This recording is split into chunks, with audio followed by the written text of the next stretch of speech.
Hi there, welcome to Nonsense Whisky. My name's PF, and on today's episode we're going back to some Welsh whisky. This is the Penderyn, and this is the peated version. It used to be called Gold Collection, but I think they just call it Penderyn Peated now. I actually covered one other Penderyn before in my 25th episode, and that was the Penderyn Madeira finish. Check out a link just up here, I'll pop that up there. It's not a very good video, but it's worth checking out. Terrible audio, you are pre-warned.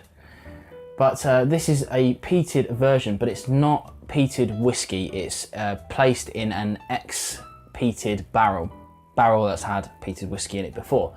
So it takes them flavours from that. It's a refill barrel of a couple of times. So you're not getting much colour in there. Hopefully my light isn't reflecting off that too badly for you. Maybe you'll be able to see. But it's quite pale in colour. I'm not sure of the age on these things, but it's a 46%er and sells in the UK for roughly £42. So it's not a cheap whiskey by any stretch of the imagination, but is it any good? Let's try a little bit. Now, one of the distinctive things about Penderyn is their flavour profile. Out of the people that I know who have tried it, it divides the field quite neatly. People either they don't get on with the flavour profile or they do.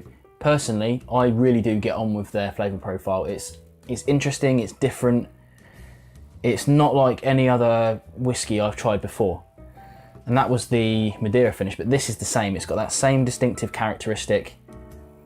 It's kind of fruity, almost Speyside-esque, but it's got a kind of tanginess to it that really sets it apart. It's almost like a sweetie, like a tropical flavour kind of thing to it. Let's try a little bit.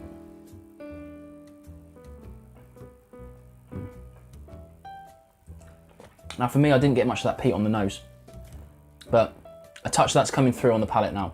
It's not a lot. This is just cask influenced peat.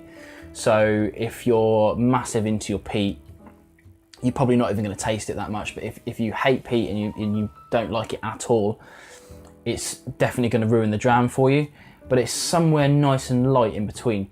So for me, I'm not a huge fan of drinking kind of peated whiskey when it's really, really hot in the summer months like it is in the UK now, hot for us. And I like something a little bit lighter, but then I'm kind of getting bored of sherry casks and kind of light fruity flavour, so I want something just with a touch of interest into it.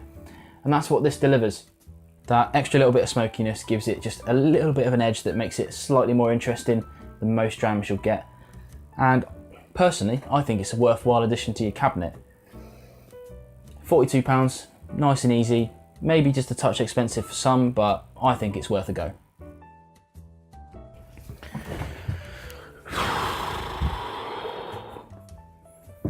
Blue is best. That extra little bit of smokiness,